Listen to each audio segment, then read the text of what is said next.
अस्सलाम वालेकुम, आप देख रहे हैं प्रोग्राम इनसाइट और मैं हूं फवाद खुर्शीद।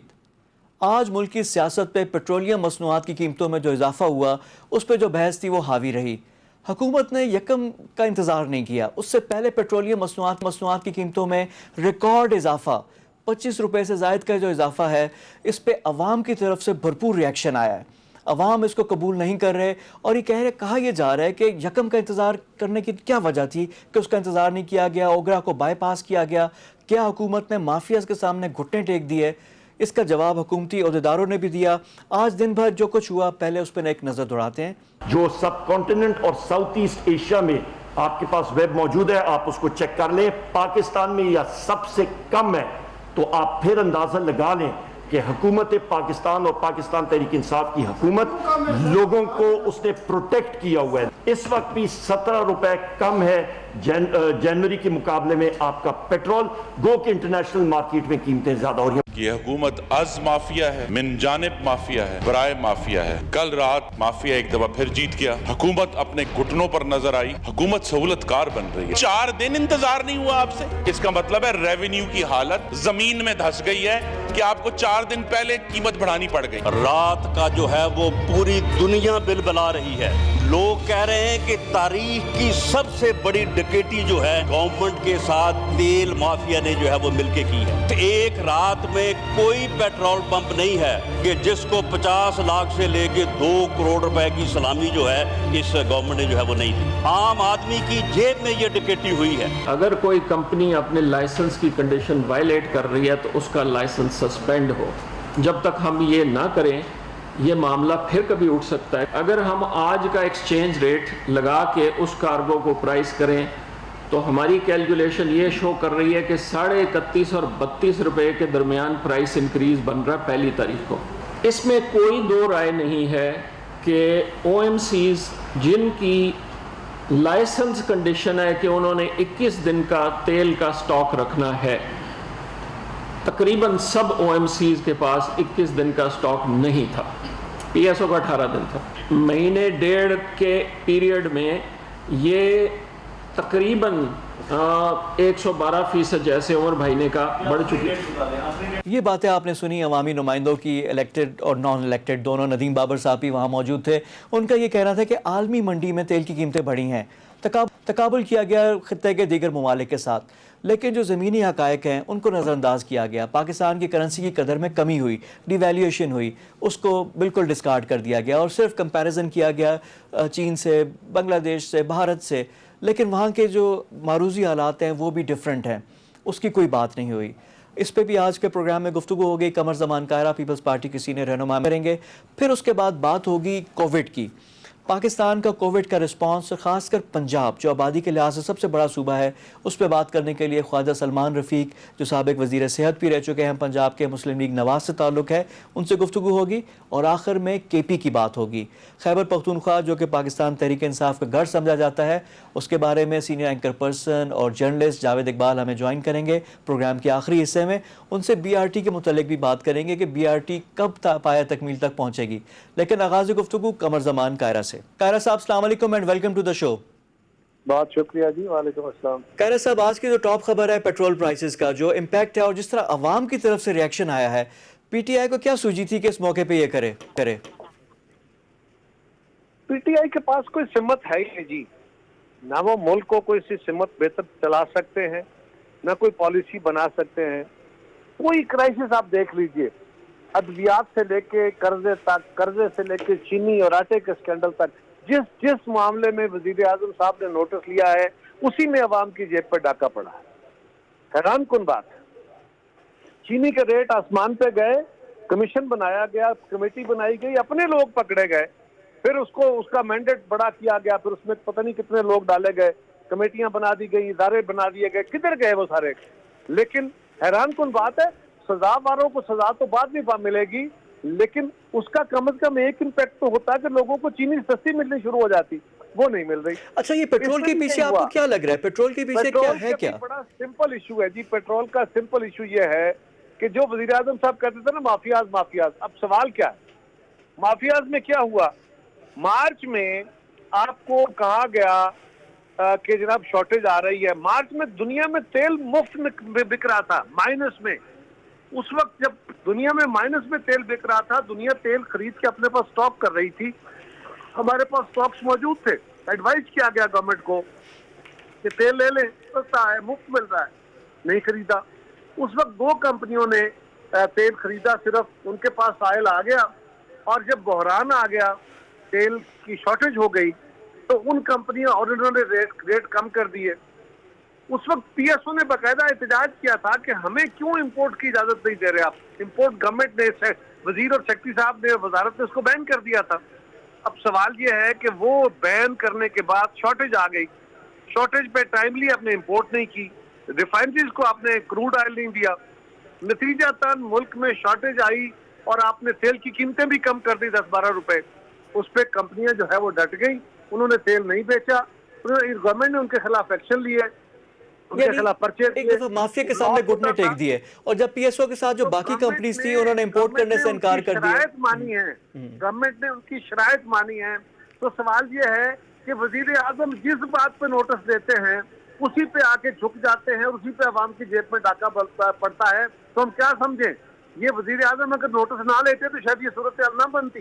अच्छा कारा साहब, आज जो वजीर भी आए हैं मैदान में, उमर अयूब आए हैं, मुशीर पेट्रोलियम भी आए हैं, उनका कहना है कि अभी भी पूरे खत्ते में भारत, चीन, जापान, बांग्लादेश, उनका हवाला देकर कहना है कि अभी भी हमारे पास पेट्रोल और डीजल सबसे सस्ता है। वो कीमतों का तकाबुल भी दे रहे थे हमें। वो खुदा का खौफ करें जी, वो ये देखें कि उनके मुल्कों में इन्फ्लेशन कितनी है, वो देखें कि वहाँ क्राइसिस क्या है, उनकी इकोनॉमी के हालात क्या है।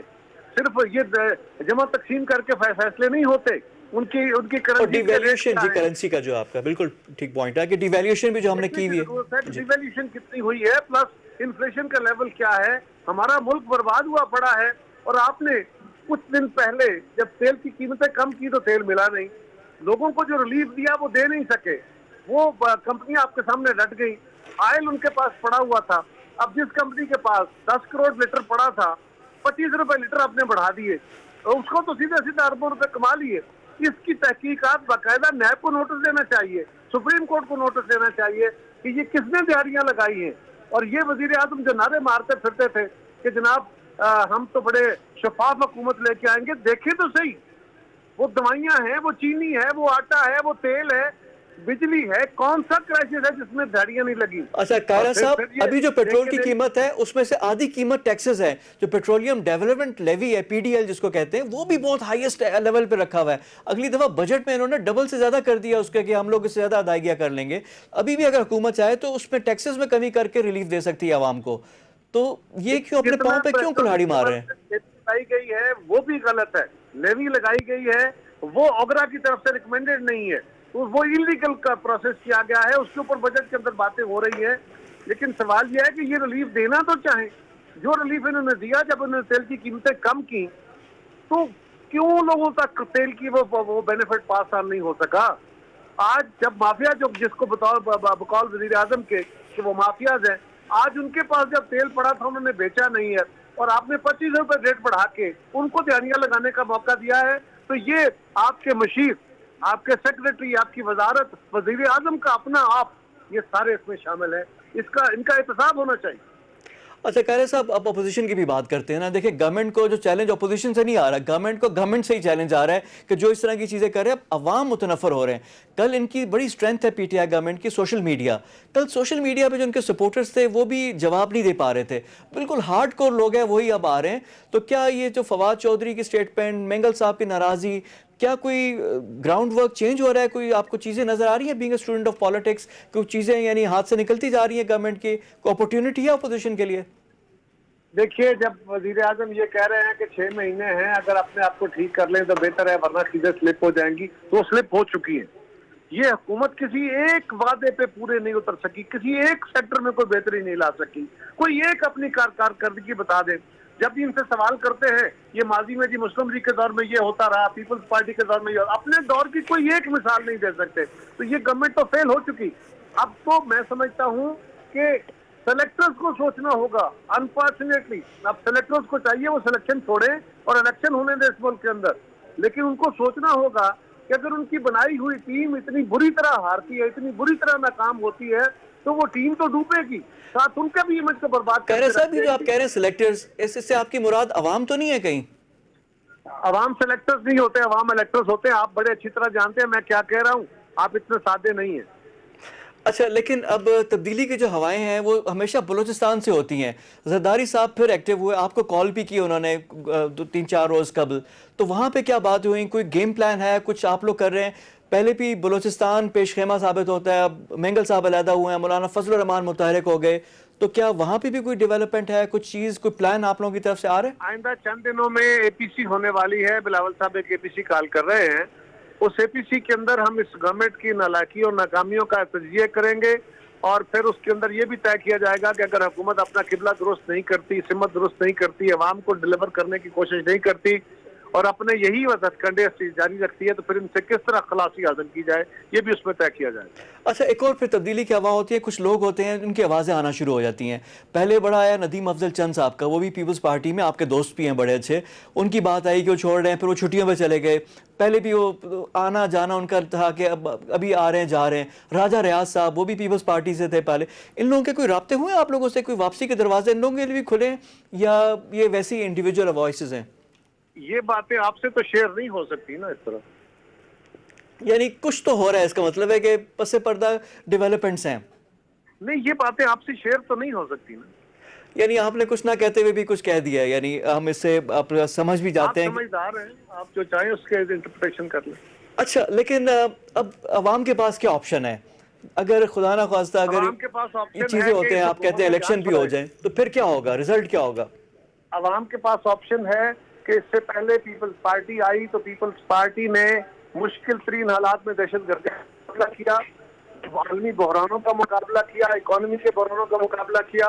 पीपल्स पार्टी ने फ्लड्स आए उनका मुकाबला किया और मुल्क को मुश्किल तरीन हालात में दहशतगर्दी से खलासी भी दिलवाई और उस वक्त बेहतर इकोनॉमी, बेस्ट एक्सपोर्ट पाकिस्तान की बढ़ाई, रोजगार बढ़ाए, तनख्वाहें बढ़ाई, पेंशनें बढ़ाई और पाकिस्तान में जरी पैदावार बढ़ाई, पाकिस्तान की जीडीपी बढ़ाई, पाकिस्तान को बेहतरीन माहौल फराहम करने की कोशिश की और इत्तेफाक राय से कायरा साहब, बड़े अदब के साथ, कायरा साहब, सिंध में आपको देखिए मैंडेट मिला, आप लोगों की हुकूमत है।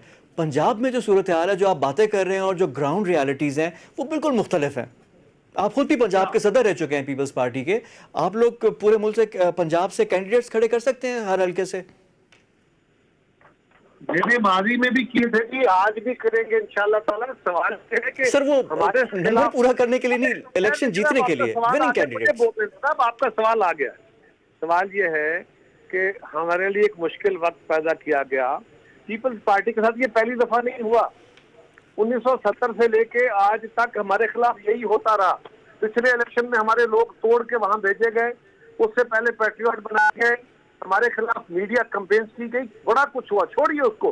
हाँ ओके, अगर लोग हमसे नाराज हैं तो लोगों को एक रास्ता दिखाया गया कि ये खान साहब बड़े कामयाब सियासतदान आ गए, ये जमात मसाइल का हल निकालेगी। अब लोगों ने खान साहब को भी देख लिया है, पीटीआई को और मुस्लिम लीग को भी देख लिया है और पीपल्स पार्टी की खिदमत भी लोगों के सामने है। ये जो इलेक्टेबल्स के नाम पे लोग होते हैं ना, ये तो मौसम के मौसमी परिंदे होते हैं। ये जो हमारे लिए मौसम बेहतर होगा, आवाम के अंदर ये राय बनेगी तो ये वापस आ जाएंगे और नए लोग आ जाते हैं। लेकिन सर देखिए ना, हुकूमत तो यही लोग कर रहे हैं इलेक्टेबल्स, जो पहले पीपल्स पार्टी में थे, उससे पहले पीएमएलक्यू में थे, वो आ गए, फिर पीएमएलक्यू आपके इत्तेहादी बन गई, फिर नून, फिर अब ये पीटीआई में आ गए। इनके सामने झुक जाना चाहिए, बह जाना चाहिए। क्या हमें इस मुल्क के ताकतवरों की बातें मानते इस मुल्क की बर्बादी की दास्तान लिखनी चाहिए? हमें वो काम करना चाहिए जिसको हम दुरुस्त और पॉलिटिक्स समझते हैं, और वो यही है कि हम अवामी राय को बेहतर करें, राय आमा को हमवार करने की कोशिश करें। वो कर रहे हैं और इंशाल्लाह ताला उसके बेहतर रिजल्ट निकले। बहुत शुक्रिया आपका कमर जमान कायरा साहब, हमारे साथ मौजूद थे पाकिस्तान पीपल्स पार्टी रहनुमा कमर जमान कायरा, उनके ख्यालात आपने सुने। यहाँ पे वक्त हो गया एक ब्रेक का, ब्रेक के बाद आकर गुफ्तगू का सिलसिला जारी रहेगा। ख्वाजा सलमान रफ़ीक, ख्वाजा साद रफ़ीक के छोटे भाई हैं, सूबाई वज़ीर सेहत भी रह चुके हैं, कोविड के हवाले से भी गुफ्तगू करेंगे, मुल्क की सियासत और पंजाब की सियासत भी ज़ेर बहस आएगी। After a quick break, stay with अस।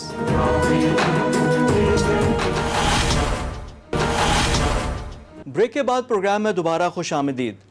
पाकिस्तान के जो मसाइल हैं उसमें अंबार लगा हुआ है। कोरोना का मसला बदस्तूर जारी है और इस सेहत के लिए एक बहुत बड़ा चैलेंज है। साथ ही साथ सियासत भी है। कल पेट्रोल प्राइसेस के बाद जो हंगामा बरपा है, जो आम लोगों की तरफ से रिएक्शन आया है, वो इंतहाई शदीद है। अब सियासत में भी बातें हो रही हैं, ऑप्शंस की बातें हैं कि जी हम ऑप्शन हमें दे रहे हैं लेकिन हम अब लेंगे नहीं ऑप्शन। अब ये सारी सूरत हाल है क्या, और ख़ासकर सेहत के हवाले से जो पंजाब का एक बहुत बड़ा चैलेंज आया हुआ है, पंजाब ने इसको रिस्पॉन्स करना है क्योंकि आधी पाकिस्तान की आबादी पंजाब में है। अब उसका रिस्पांस कैसा है उसको भी एवेल्यूएट करेंगे। हमें ज्वाइन कर रहे हैं पाकिस्तान मुस्लिम लीग नवाज़ के रहनुमा, साबिक वज़ीर सेहत भी रह चुके हैं, ख्वाजा सलमान रफ़ीक साहब। उनसे हम गुफ्तगू करेंगे। अस्सलाम वालेकुम and welcome to the show. जी वालेकुम अस्सलाम भाई। Khwaja Sahab, to begin with, अब आप शोबा तो हेल्थ का आपका था, आपने बड़ी मेहनत भी की यहाँ पे। अगर आपके पास अभी हेल्थ होती तो मौजूदा सूरत हाल से क्या डिफरेंट होता? जो मौजूदा हुकूमत ने इकदाम किए हैं, क्या ये काफ़ी हैं? मज़ीद बेहतरी की गुंजाइश कहाँ पे है? भाई मेरे इस पे ना बहुत ज़्यादा सवालात हैं। एक पॉलिटिशियन की हैसियत से ज़ाहिर है मैं बात तो ज़रूर करता हूँ, लेकिन एक पाकिस्तानी की हैसियत से, और जो 7 साल मैंने हेल्थ में गुजारे हैं और ख़ास तौर पे 2 ऐसे इश्यूज़ थे वायरस के हवाले से। एक डेंगू पे जो 7 साल मैंने काम किया, और शहबाज साहब की क़यादत में मैंने 7 साल, अल्लाह ताला का शुक्र है, ये अल्लाह की रहमत है कि अपने हज़ारों लोगों के साथ मिलकर मैंने पंजाब में इसको मैनेज किया, और उसकी पाकिस्तान से बाहर भी लोग तारीफ़ करते हैं। दूसरा पोलियो वायरस का बहुत बड़ा इशू था जिसको मैंने पंजाब में ज़ीरो किया था, जो फिर रीमर्ज कर गया है। जब मैं कोरोना पे बात करता हूँ एक पॉलिटिशियन की हैसियत से, या किसी हद तक आप कह सकते हैं जो मैंने इस फील्ड में काम किया, तो मेरे हुकूमत में बहुत से सवाल आते हैं, और ये वो बातें हैं जो असेंबली के फोरम पे मीडिया के ज़रिए हमने बार बार की है, लेकिन हुकूमत के इस पर कोई असर नहीं हुआ। मैं ये ज़रूर कहना चाहूँगा कि सबसे पहले जो मौजूदा वज़ीर आज़म है बहरहाल इमरान खान साहब, उनके हवाले से मैं कहना चाहूँगा कि ज़ाहिर है उनको इस सारे मामले को लीड करना था, लेकिन बदकिस्मती से वो पहले दिन से खुद बहुत ही ज़्यादा कंफ्यूज थे, और लॉकडाउन के मामले पे उन्होंने कभी जुज़वी कभी स्मार्ट, और फिर जो लॉकडाउन भी किया गया मार्च अप्रैल में, वो बेहतर नहीं था, उसमें नज़र नहीं था, और सबको पता था कि महीने डेढ़ के बाद जो कारोबारी हजरात हैं, जो हमारे ताजर भाई हैं, जो हमारा मजदूर है, और जो मुल्क की मईशत है 1.5 साल से जिस लेवल पे जा रही है, इश्यूज आएंगे। हुकूमत का काम अच्छा ख्वाजा साहब, इस पॉइंट पे पहले समझना होता है। जी, इस पॉइंट पे प्राइम मिनिस्टर कहते हैं कि उनकी कोई कंफ्यूजन नहीं थी, वो तो लॉकडाउन करना ही नहीं चाह रहे थे, सिंध ने कर दिया, बाकी सूबों ने कर दिया। वो कह रहे हैं कि मैं तो बड़ा क्लियर था, कंफ्यूजन नहीं थी, बल्कि वो स्टेटमेंट आ रही है कि पूरी दुनिया हमें फॉलो कर रही है। देखिए, पहली बात यह है कि पूरी दुनिया में बीमारी बिल्कुल आती है, मैं ये मानता हूँ, लेकिन हर मुल्क के जो लोकल इश्यूज हैं उसको मॉडिफाई करना पड़ता है। आप एग्जैक्ट बरतानिया अमेरिका का जो पैटर्न है हेल्थ में बिलखसूस, वो उसको स्टैंप नहीं कर सकते। आपको चीज़ों को अपने मुल्क की लोगों की नेचर, लोगों का जो एटीट्यूड है, जो आपके पास वसाइल हैं, जो आपके पास बजट है, जो आपके महकमों का नज़र ज़ब्त है, उसके मुताबिक आपको मॉडिफाई करना पड़ता है। यही हुकूमत का प्रोफेशनलिज्म होता है। मैं समझता हूँ कि सबसे पहले लॉकडाउन में बहुत कंफ्यूजन का मुजाहरा किया गया। दूसरा इंपॉर्टेंट इशू टेस्टिंग है।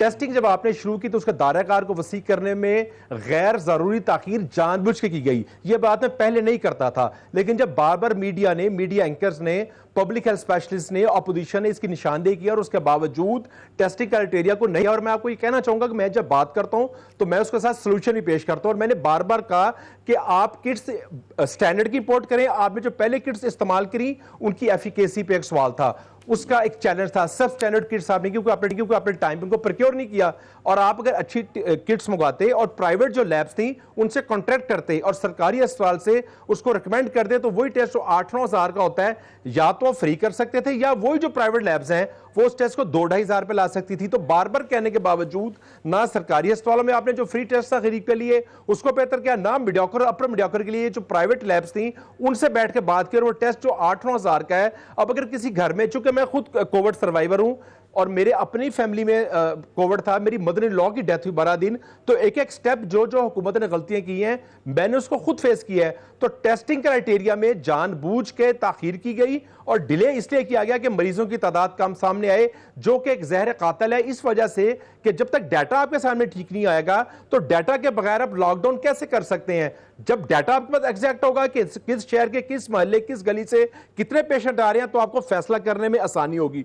दूसरा, पीपीईज जो पर्सनल प्रोटेक्शन इक्विपमेंट्स हैं, जिनको प्रोटेक्शन गियर भी कहते हैं, जो हिफाजती लिबास है, बार बार मीडिया एंकर्स ने कहा, बार बार हमने कहा कि आप अस्पताल के सारे अमले को दें, क्योंकि एक बंदा हार्ट अटैक से आता है या ट्रॉमा से आता है या किसी वजह से आता है, वो अगर कोरोना पॉजिटिव है डॉक्टर को नहीं पता रहा। आप देखें डॉक्टरों की शहादतें हुई, नर्सों की शहादतें हुई, पैरामेडिकल बीमार हुए, और डॉक्टर्स में जो एक कॉन्फिडेंस लेवल था वो कम हुआ। क्योंकि अल्लाह ताला के बाद तो हम डॉक्टर पे बेस कर रहे हैं। जब डॉक्टर कम्युनिटी में एक कोई बदएतमादी आएगी तो इलाज मुआवजा सिर्फ कोरोना का नहीं, तमाम इलाज मुआवजा जो है वो डिस्टर्ब होगा। लेकिन हुकूमत ने पीपीज भी इंतहाई कम मिकदार में दी और आज तक वो अपने स्टैंड पे खड़े हैं। और आप यकीन करें कि हम खुद हुकूमत में रहे हैं, जब मीडिया को बात करता था, पब्लिक बात करती थी, कोई प्रोटेस्ट होता था तो हम परेशान होते थे, हमसे पूछगिछ की जाती थी। मगर ये एक ऐसी हुकूमत है कि इनके मुंह पे बारहा स्पीकर साहब के सामने, वजीर आला साहब के सामने, इनके तमाम मिनिस्टर के सामने ये तमाम बातें की गई हैं, मगर इस पे कोई कान नहीं धरा गया। पीपीएस के बाद प्रोटीन सेंटर्स को अगर आप देखें, इसी में मरीज भी सफर कर रहे हैं, क्योंकि जब मरीज जाते कहते हैं पहले आप कोरोना टेस्ट करवाएं, पहले आपने रिपोर्ट करें, एक दिन डिले हो जाते हैं, टेस्ट नहीं हो रहे, रिपोर्ट्स नहीं हो रहे, क्योंकि हॉस्पिटल्स वाले भी घबरा रहे हैं। और दूसरा टेस्टिंग वाली बात, तो अब पिछले 6 दिन से टेस्टिंग हर रोज कम हो रही है, जिसकी वजह से आपके ओवरऑल केसेस भी कम हो रहे हैं और फिगर्स भी चेंज हो रहे हैं। बात तो आपकी ठीक है। इसमें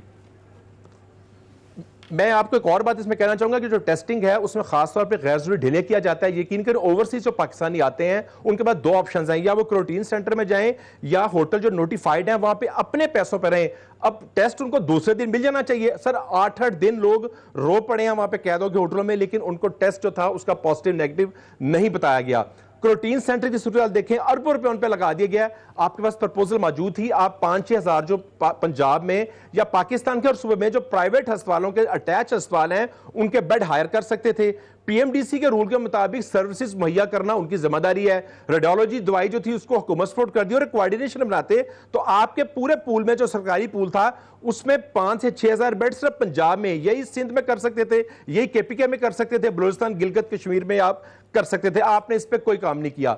2 पॉइंट्स बहुत अहम हैं जिनमें मैंने हमेशा बात की है। एक प्लाज्मा बहुत बड़ा इशू है। जो कोविड सर्वाइवर है मेरे समेत, मैंने खुद अपना ब्लड जो है वो एज ए डोनर अपने आपको रजिस्टर करवाया है। यूनिवर्सिटी एंड साइंसेज लाहौर की मैं बात कर रहा हूं और बाकी सूबे, बाकी शहरों में भी जो अच्छी यूनिवर्सिटीज हैं या अच्छे अदारे हैं वो इस पर फ्री काम कर रहे हैं। प्लाज्मा के लिए आप यकीन करें फवाद भाई, फकीरों वाला हाल हुआ है। प्लाज्मा लोग ढूंढते हैं, प्लाज्मा नहीं मिलता। जितने कोविड सर्वाइवर हैं हुकूमत को चाहिए था उनकी लिस्ट बनाते, उनको मोटिवेट करते, अखबार टीवी में इश्तारात देते और वो अदारे जो मुखैर अदारे जो अच्छा काम कर रहे थे उनके साथ मिलकर लोगों को प्लाज्मा की सहूलत देते। एक्टेम्ब्रा और रेमडेसिविर ये 2 वो टीके हैं जो नापीद हैं। आप यकीन करें मैं खुद इनको ढूंढता हूं। एक्टेम्ब्रा बहुत कम तादाद में मिलता है, ताल्लुक की बुनियाद पर मिलता है और कई गुना कीमत में मिलता है। चाहिए तो ये था कि आप एयरलिफ्ट कराते और अपने एम्बेसडर को कहते जिस मुल्क को ये बंद रहा था और वहां से भारी लॉट मंगवा के मार्केट में सप्लाई करते। रेमडेसिविर की सूरत ये है कि बांग्लादेश ने 4 माह पहले उसकी मैन्युफैक्चरिंग शुरू कर दी थी। पाकिस्तान में ड्रैब और हमारी जो पीपीएमए है फार्मास्यूटिकल इंडस्ट्री, वो 3 माह से इस पे काम कर रहे हैं। मैं यकीन करें अथॉरिटी के लोगों ने भी इसमें बेहतर काम किया, पीपीएमए ने पूरा सपोर्ट किया, मगर डॉक्टर जफरुल्लाह जो एडवाइजर हैं और उसके साथ इमरान खान साहब तो वजीर सेहत भी हैं, क्योंकि उनके पास महकमा वजारत का इमरान खान, ये दोनों शख्स इस बात के जवाब दे हैं कि 3 माह के बाद जाके 1 माह कीमत का तय नहीं किया गया, अब जाके उनको ग्रीन सिग्नल मिला फैक्ट्री को, और अभी भी जुलाई में जाके। और आप यकीन करें एक टीके का कोर्स के लिए मैं खुद अपनी मदर इन लॉ के लिए ढूंढता रहा हूं 4 दिन, और जब मुझे वो इंजेक्शन मिला, हर जगह मेरा एक ताल्लुक है, तो उस वक्त उनकी डेथ हो चुकी थी। मैं आपको अपनी बात बता रहा हूं, यही सूरत हाल पूरे पाकिस्तान की है। तो ओवरऑल कोविड में मैं ये समझता हूं कि हुकूमत की एक इंतहाई नाकाम पॉलिसी है। और अगर आप एक चीज का और गौर करें, 2011 में जो डेंगू आउटब्रेक हुआ था, शहबाज और हम जो थे, हम अस्पतालों में फिरते थे अपने लोगों के साथ। मुझे बताएं किसी जगह पे इमरान खान साहब, डॉक्टर जफरुल्लाह साहब,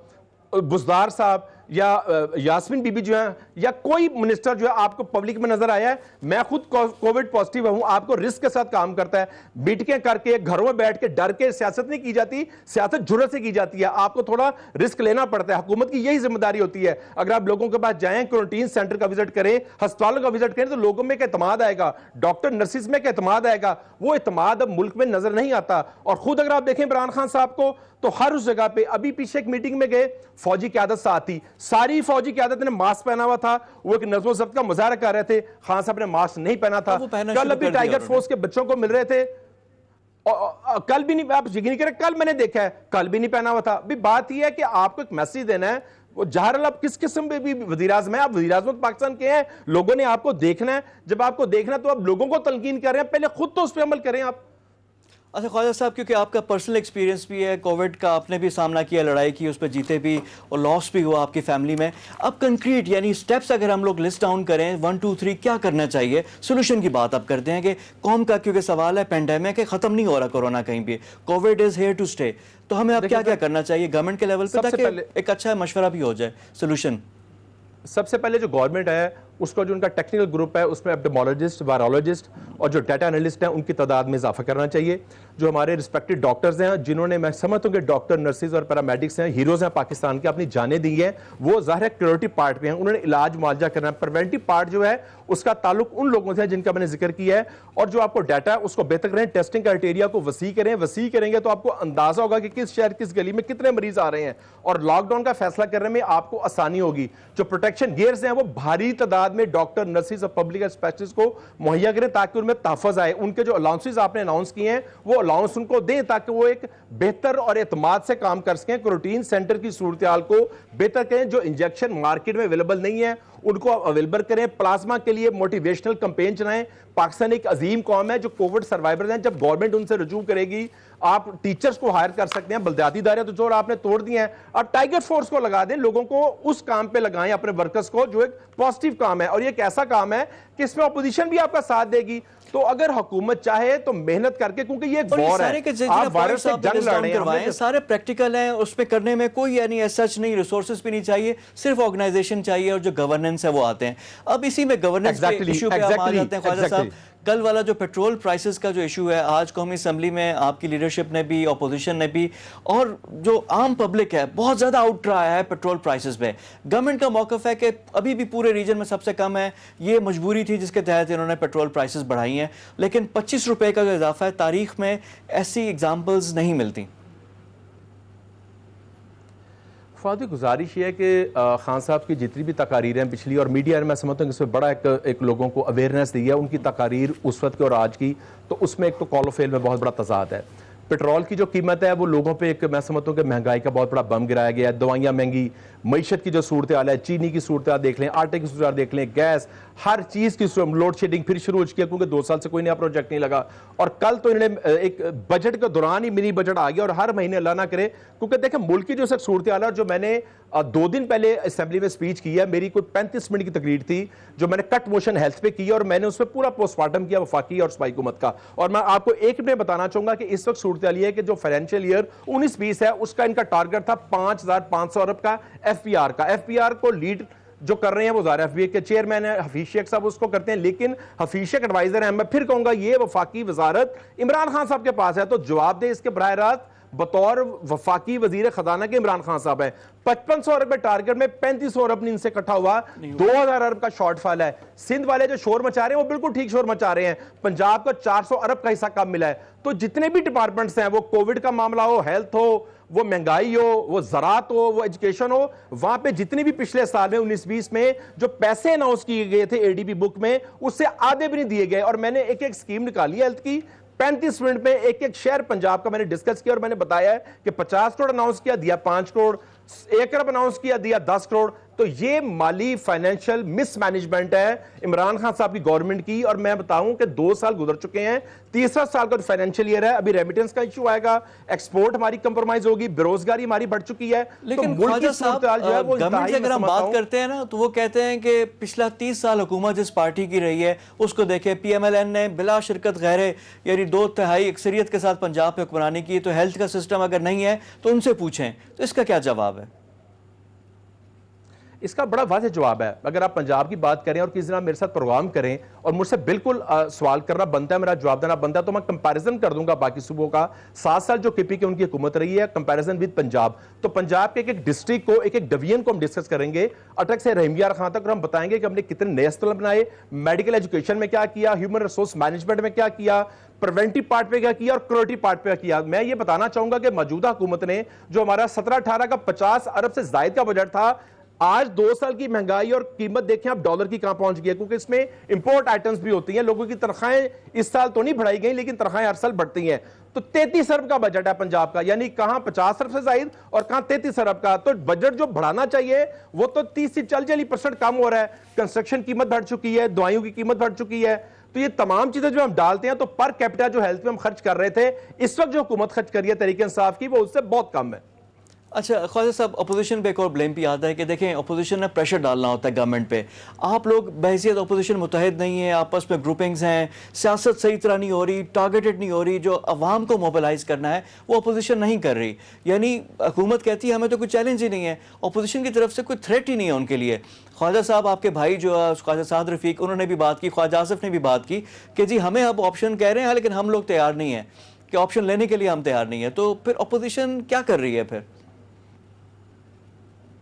देखिए सर, अपोजिशन अपना भरपूर किरदार अदा कर रही है और इंतकामी कार्रवाइयों का एक लामतनाही सिलसिला है। मैं और मेरे भाई ने भी जेल काटी है और अब तक जितने भी लोग हमारे अंदर गए हैं सारी अपोजिशन के, हम दोनों भाइयों की सबसे तवील जेल 16 माह की, और अल्लाह का शुक्र हमें मुअज़्ज़ज़ अदालत से इंसाफ मिला।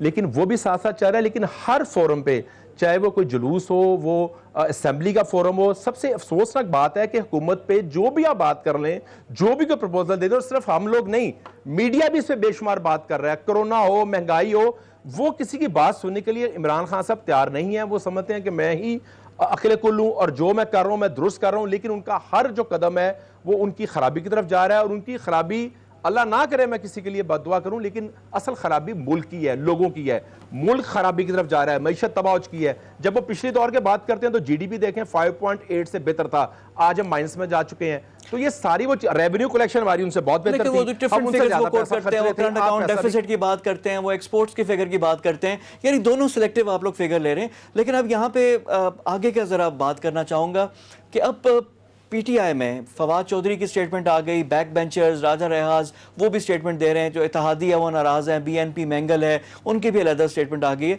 तो क्या ये आपको गवर्नमेंट में शिकस्त तो रीखता है, या ये एक तरह से हर पार्टी में होता है? आपका एज अपोजिशन, एज ए सियासतदान, पॉलिटिक्स के स्टूडेंट का क्या इस पर तजिया है? फिर PMLQ से आपकी भी मुलाकात हुई थी, आप और ख्वाजा साद रफ़ीक दोनों गए थे, तो वहाँ पे भी कुछ हो सकता है आप लोग, यानी कोई पंजाब की हद तक या कोई अलायंस या कोई चीज़ें जो माजी के गिले शिकवे दूर हो सकते हैं? एक तो हर जमात में कहीं ना कहीं ग्रुपिंग तो होती है, लेकिन तहरीक इंसाफ चूँकि हुकूमत पे है तो उनकी सेंसिटिविटी भी बहुत ज़्यादा है और हुकूमत की उन पर ज़िम्मेदारी भी है, और जो मुल्क के सूरत हाल है उस पर उनको अपनी जमात को इकट्ठा रखना ये इमरान खान साहब की जिम्मेदारी है, जिसमें वो काफ़ी हद तक नाकाम रहे हैं। और मैं ज़ाती तौर पर समझता हूँ कि कोई भी वफाकी वज़ीर हो, सूबाई वज़ीर हो, या हम लोग भी हों, जमात की बात जमात के अंदर रहनी चाहिए। जब आप जमात की बात बाहर करेंगे तो पब्लिक होगी, फिर उस पर बहस शुरू होगी और उसका नुकसान होगा। और जो इससे तहरीक इंसाफ की ग्रुपिंग है, उससे तहरीक इंसाफ के साथ साथ मुल्क की जो अमूर रियासत के जो मामलात हैं उसमें अवाम को और मुल्क को नुकसान हो रहा है। दूसरा जो आपने भाई बात की है, जो चोई परवेज़ इलाही साहब से हमारी मुलाकात हुई थी, बुनियादी तौर पे हम दोनों भाई एक ज़ाती तौर पे उनका शुक्रिया अदा करने गए थे। मैं चूँकि जेल में था, प्रोडक्शन ऑर्डर का कानून मौजूद नहीं था पंजाब असेंबली में, और स्पीकर साहब ने तमाम जमातों से मिलकर, और उसमें तमाम जमातों का बताता हूँ कि बड़ा मुस्बत किरदार था, उसमें कानून साजी की जिसका मेरे बाद PTA के लोगों को भी फ़ायदा हुआ। तो एक बेसिकली एक शुक्रिया अदा करने हम गए थे, एक अच्छी रवायत के तौर पर। लेकिन वहाँ पर सियासत पर एक हद तक बात तो हुई, लेकिन वो बात ओवरऑल और जनरल बात थी। ज्यादातर बात जो थी वो हमारी जाती थी, उस घराने से हमारा ताल्लुक था, लेकिन एक गैप था 15-20 साल का। ज़ाहिर है हम नून में रहे थे, वो दूसरी तरफ चले गए थे, तो एक आपस में एक अच्छी मुलाकात थी। लेकिन उसका इस हवाले से कि नून या काफ का कोई इत्तेहाद होगा, उस हवाले से वहाँ पे हमारी कोई बात नहीं हुई। दूसरा साद रफ़ीक साहब ने भी कहा था कि जी लीडरशिप या यहाँ पे होती है या लंदन में होती है, यानी वज़ीर आज़म हाउस में होती है या लंदन में, वो भी स्टेटमेंट, उस पर भी लोग मानी तलाश कर रहे थे। ज़ाहिर बात है आप मिलकर ही फैसला करेंगे जो भी चीज़ है, तो उसका भी बता दें। और साथ साथ आपने कहा ना कि हुकूमत में तो वज़ीर आज़म का काम है, तो चौधरी निसार जब थे तो वो भी वज़ीर आज़म का काम था, जब वज़रा आपस में बातचीत नहीं करते थे वो भी उस वक्त वज़ीर आज़म का काम था। इन दोनों पर ज़रा कॉमेंट। चोई निसार वाले मामले में, चोई निसार साहब हमारे एक सीनियर रहे हैं, उस मामले में काफ़ी लोगों ने कोशिश की, लेकिन बदकिस्मती से आप दुरुस्त कह रहे हैं वो नहीं हो सका। पार्टियों में ऐसे अफसोसनाक वाक़यात हो जाते हैं, और नज़र के हवाले का मामला हो या एक पुरानी कुर्बत का बाला हो, मामलात को बैठ के हल करना चाहिए। ये आप दुरुस्त कह रहे हैं कि उसका एक नुकसान हमें हुआ, लेकिन उसमें बाज़ लोगों ने कोशिश भी की। अभी आपकी जो जमात है उसकी लीडरशिप नवाज शरीफ है या लीडर शहबाज शरीफ है या नवाज शरीफ है? यहाँ पे भी धड़ेबंदों की बात हो रही है, धड़ेबंदियों की बात हो रही है, तो लीडरशिप किसके पास है? हु इज़ द लीडर आप लोगों का जो लीड करेगा आपको? मैं आपको अब बिल्कुल अर्ज़ करता हूँ सर, देखिए लीडर तो मियाँ मोहम्मद नवाज शरीफ ही हैं। मैंने तो शहबाज साहब के साथ काम किया कई साल, और मैंने उनसे सीखा भी है, लेकिन लीडरशिप सुप्रीम लीडर जो है वो नवाज शरीफ है, और जो मियाँ नवाज शरीफ ना हो तो उनके बाद शहबाज साहब ही लीड करते हैं उसके बाद। और फिर जमात में ज़्यादा दीगर लोग भी मौजूद हैं, मरियम बहन है, हमजा भाई हैं, शाहिद खकान है, हसन इकबाल हैं, ख्वाजा आसफ हैं, सीनियर लोग हैं। तो जमात का एक तरीक़ाकार मौजूद है, सोच बासकत अपनी अपनी जरूरत होती है, लेकिन जब एक फैसला हो जाए कंसेंसस से तो फिर सब उस पे चलते हैं। तो सुप्रीम लीडर मियां नवाज शरीफ हैं, लेकिन इस वक्त पाकिस्तान में जो है वो शहबाज साहब उसको लीड कर रहे हैं। ज़ाहिर है वो बीमार हैं और उनके घर एक उनकी बीवी का भी वाकया हुआ था, तो फिलहाल तो अपने इलाज मुआलजे को उन्होंने फोकस किया हुआ है। अल्लाह ताला उनको सेहतयाब करे और पाकिस्तान वापस आए तो ज़ाहिर है फिर क़यादत भी हम नवाज शरीफ ही करेंगे। जी, ख्वाजा सलमान रफ़ीक साहब, बहुत शुक्रिया आपके टाइम का। बड़े अरसे के बाद आपने टीवी पे अपीयरेंस भी की, हमारे में भी आए। हेल्थ के हवाले से बड़े वैलिड पॉइंट्स आपने रेज़ किए।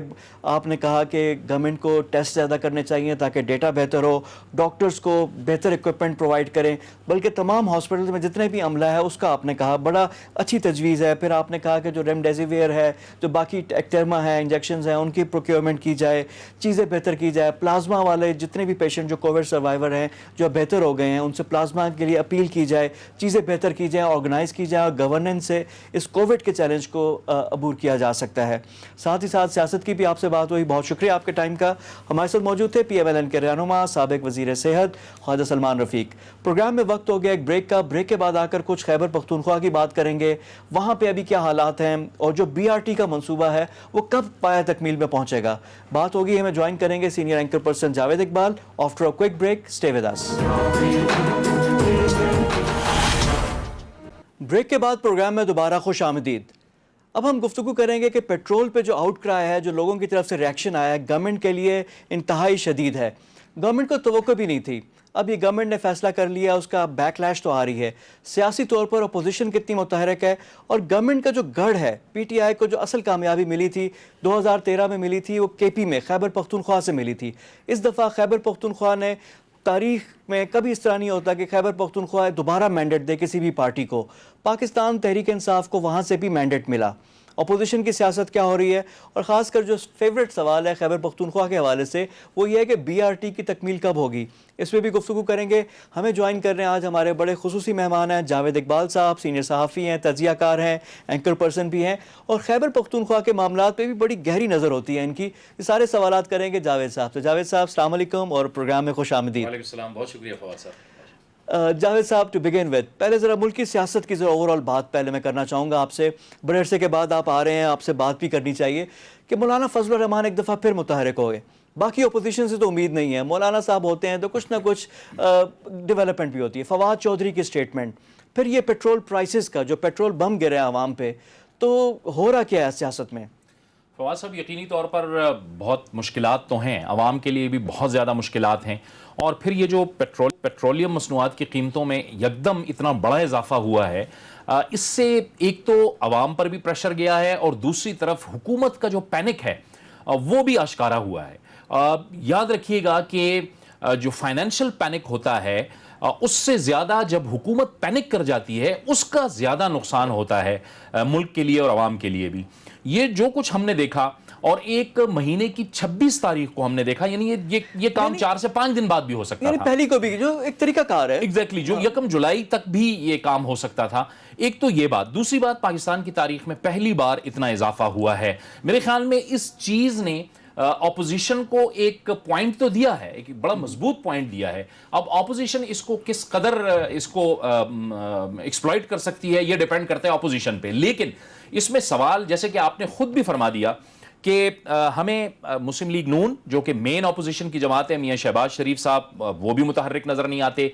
पीपल्स पार्टी भी मुतहर्रिक है, लेकिन वो बयानात की हद तक मुतहर्रिक है। और फिर हमने देखा कि कोरोना के मामले पे विफाकी हुकूमत और सिंध हुकूमत के दरमियान जो एक मठभेड़ का सिलसिला जारी रहा, उस वजह से भी पीपल्स पार्टी रिस्पॉन्ड करती है।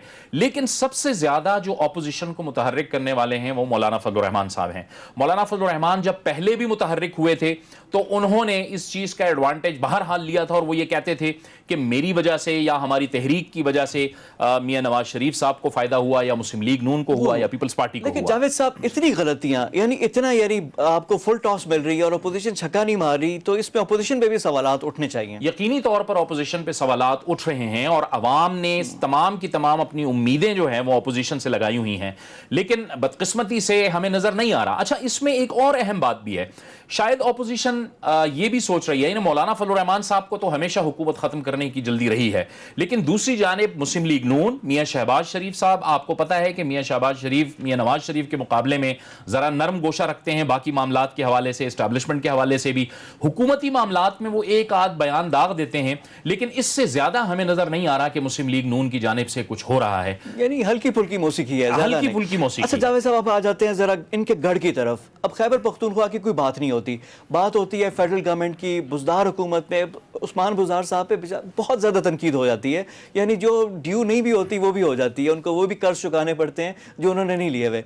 लेकिन जो महमूद खान हैं, जो खैबर पख्तूनख्वा के वज़ीर आला हैं, इससे पहले परवेज़ खटक थे, जिस तरह मैंने इब्तदाई में बात की कि केपी कभी भी मैंडेट नहीं देता दोबारा, इनको मिला। तो कंपैरिजन हम चाहेंगे, और अभी ऑन ग्राउंड सिचुएशन है क्या खैबर पख्तूनख्वा की? देखिए फवाद साहब, खैबर पख्तूनख्वा में जब 2013 में पहली बार हुकूमत आई तहरीक इंसाफ की, तो उस वक्त वज़ीर आला थे परवेज़ खटक।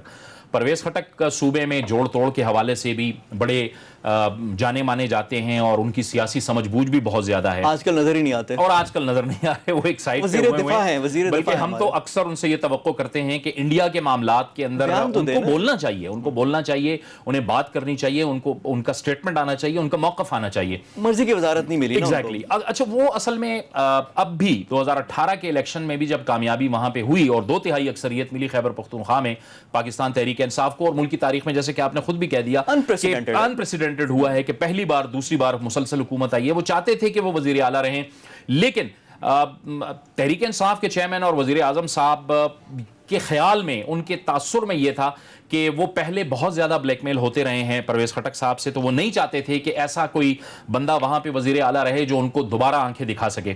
लिहाजा महमूद खान साहब को वहाँ वज़ीर आला बनाया गया। महमूद खान साहब बोलने के हवाले से, अपनी एक्टिविटीज़ के हवाले से, वो बहरहाल परवेज़ खटक के मुकाबले में बहुत सुस्त नज़र आते हैं। 2 साल हो गए अब जावेद साहब, देखें आप कह रहे हैं ना, जिस तरह बुज़दार साहब कहते हैं कि मैं ट्रेनिंग ले रहा हूँ, तो उन्होंने तो ट्रेनिंग भी इतना कभी बोला भी नहीं। 2 साल हैं तो अब तो डिलीवर करना चाहिए। बिल्कुल डिलीवर करना चाहिए। परवेज़ खटक साहब ने, जब वो चीफ मिनिस्टर थे, इस वजह से डिलीवर किया कि एक तो यहां मुस्लिम लीग नून की हुकूमत थी, वहां तहरीक इंसाफ की हुकूमत थी। अगर यहां से कोई रुकावट आती थी तो शायद मुस्लिम लीग नून के जहन में यह बात होती थी कि खैबर पख्तूनख्वा के अवाम उठ ना खड़े हों और वो ये शायद समझें कि मरकज से उनके फंड्स रोके जा रहे हैं, ये मामला।